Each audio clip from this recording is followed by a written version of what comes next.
are you? Nice to see you. So, what is the constant? What is the variable? I don't know, but we're going to try to figure it out together.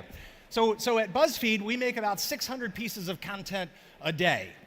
And one of the questions that I want to look at is how you make decisions about what you make next, because that is sort of fundamental. We have all these amazing creative people. We've got a lot of data. How do they come together to create content? So let's take this, for example. This is a terracotta flower pot barbecue smoker, all right? And it does well. It does really well. It does so well that an email comes out 2 days later saying that it did well, right? And this is important because what we're looking for constantly is signal. We're looking for something that breaks through the barriers of normal expected results, and then we try to do them again. And if you can do something again reliably, now you're onto something because you can start a new vertical like Tasty or Nifty or a new feature within one of the verticals. So let's look at the email more precisely. And it says here, it's currently at 400K shares, about 25 million views on Facebook in just 2 days. Terracotta kills it for us. What other creative things can we do with a simple terracotta pot? Now, I know what you're thinking, and you're right. This has already effectively bounded the idea space in which we are playing, because what they have done in this email is they have said that the constant, the thing that we should not change, is terracotta, and the variable is the barbecue smoker. In which case, you would lead to this kind of an ideation, right? You would say a terracotta pizza oven, terracotta beehives, terracotta lampshades, kids' chairs, things like that. And that's where you would look for to repeat the signal. Now, on the other side, you could flip them and you could say that the variable is terracotta and the thing that we should keep constant is barbecue smokers. And that would lead to terracotta trash cans, terracotta barbecue smokers, trash can barbecue smokers, cinder block, fireplace, and that sort of thing. So, however, let's take the case of the concrete hand planters. Now, this thing was a total breakaway hit. 167 million views, 2.5 million shares on Facebook. It was a standout, and they did a very similar exercise where they decided that cement was the constant and the variable was the things that you could do with cement, which led to things like cement dragon eggs, a cement stool, cement cups, and my favorite, a cement hedgehog boot brush, right? All amazing pieces of content. However, none of them performed at the level of the original one. And I know what you're thinking. One of the weird constraints that we're placing on this is in the form of the data feedback itself, right? The data feedback that we get has the title, and then it has a whole bunch of numbers. Now, one of the questions is whether this is sufficient to make good idea choices, because in a way, it's like being an artist and trying to become famous by studying the titles and then the sale values of the top 10 most expensive paintings in the world, right? You couldn't do it. And so, essentially, you have to look a little bit wider. Now, one of the things that we could say is that both of these fall into larger categories. And the categories that you might say would be in gardening, in home design, and DIY, right?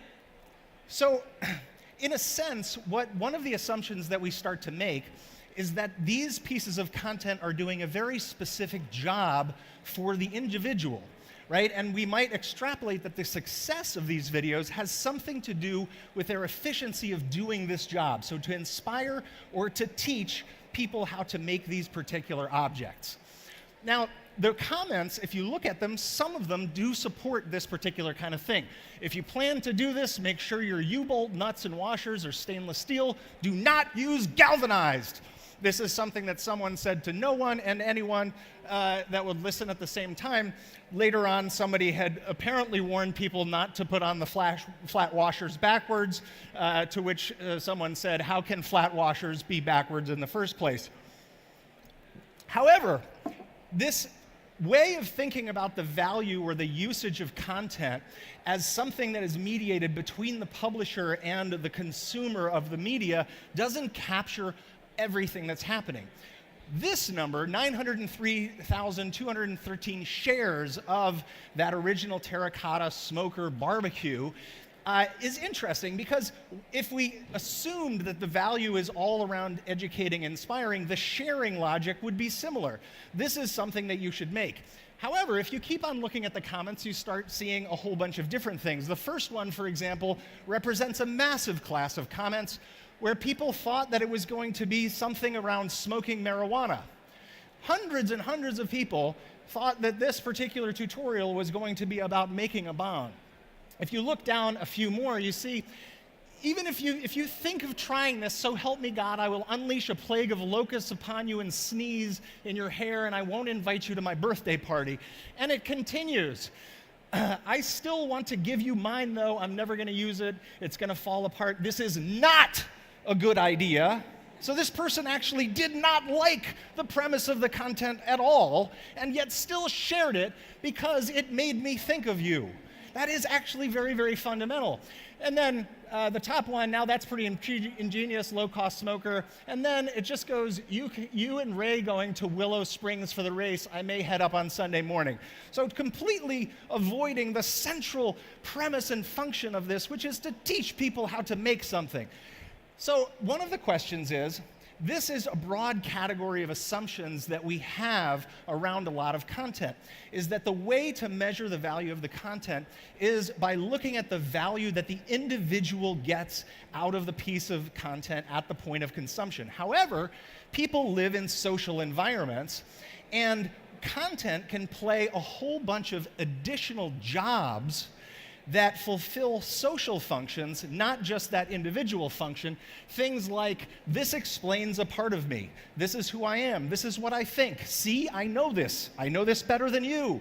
All of those different kinds of things can be thought of as content jobs or social content jobs that the media can play. So what we've done is we sit down and we categorize all of the content that we make into the kinds of jobs that the media can have in the broader context. Not just the individual jobs, but the social function jobs, and it looks kind of like this. Each cluster is a grouping, a relative size grouping of the jobs that a piece of content can do, and then the similar colors are similar kinds of jobs that have started to cluster around each other. So the interesting thing is that a single piece of content, as you might imagine, can play multiple different functions. So this comment, for example, LMAO, we can relate to most of these. By the way, can you come and get your stuff out of my room now, thanks. So that's This Is Us, connect with family, makes me laugh, all these different kind of things. What piece of content did that come from? This one. Watching your sister get in trouble for something you did and blamed on her. Now, the interesting thing, if we think about following up on a piece like this, you don't immediately go to, we have to use more Star Trek GIFs in our work. What you have to do is find a way to access something a little bit more fundamental about the role that the content is playing in people's lives. Similarly, here's a wonderful missive. I dress for comfort and do not give a damn what anyone else thinks. My hair is still natural brunette color with only some gray. Age is a state of mind. What led this person to have this radical proclamation of self on their social media platform? It was because she took a quiz where we incorrectly guessed her height and her age based on her footwear, which would have been incredible if we had gotten it right in the first place. So, one of the places that we're going with this, right, is that generally when we think about making content, this is the flow of the experience, right? You come up with an idea, you make the content, and then you see all the different jobs that it plays in people's lives. What you can do is you can start to reverse that. You can think of the jobs that content can play in people's lives, and then you can come up with ideas and make content based on those functions, which is fundamentally different than what we were talking about in the beginning with the terracotta pot. Let me explain. So for my birthday a year ago, one of my colleagues decided to prank me and put a goat into my office, a whole bunch of baby goats into my office. They removed the furniture, they put down plastic on the floor, and they had goats come in, right? So this was right around when the Facebook live stream started, and so they live streamed this to the whole world. And the problem is that I kept on getting delayed. So I went to another meeting, it went long, I went to the bathroom, and so for 45 minutes, people were just watching an empty room of goats. And yet the audience kept on growing and growing. So by the time that I walked into the office, 90,000 people were watching. And so what becomes really interesting about this is to say, why? This is not a bunch of goat fetishists, right? We did not isolate the population of goat-loving people in the United States and globally. What we did was created a job, which was a feeling of shared anticipation for a moment. And then when we thought about following up on that, instead of thinking about goats, you think about what else could perform the function of waiting in shared anticipation with a lot of people. And we went to watermelons. So it turns out that if you tie rubber bands around a watermelon, eventually it will explode. So we did this, and on the 690th rubber band that was tied around this particular watermelon, it exploded. I don't know if we're ever going to get to it. I promise you it exploded. But at that point, there were 800,000 people watching simultaneously. So just to bring you a little bit further, I talked about jobs, but waiting in shared anticipation is not just a job, right? It's a feeling. It's a kind of a feeling state that you get into, and it's a little hard to categorize rationally. So once you get into this job idea content model and kind of follow it progressively, you can get into some pretty weird flows. So in this particular case, content, feeling, job, idea, content is another possible flow in content creation. Point in case, shack. This is called the shack shimmy in meme parlance. And just look at it, just breathe it in for a second. You know this feeling. This is the feeling, right? When you have like a really good cheese, right? And you're just kind of feeling it and you sort of shake around. Now this feeling can lead you to an exploration where you can look for other places where this feeling kind of pops up. So here, a piece of content creates a feeling that makes you think of a job that makes you create a whole bunch of different variants of that content. Shack, the subject of the media itself, is actually just a transom or a vehicle for that feeling to kind of come through. Likewise, with the Tom Hanks Forrest Gump running scene where he decides to just run, right? That kind of a sense of urgency can again prompt you to think about different places where that urgency comes up in your life and becomes a pathway for thinking about ideating content.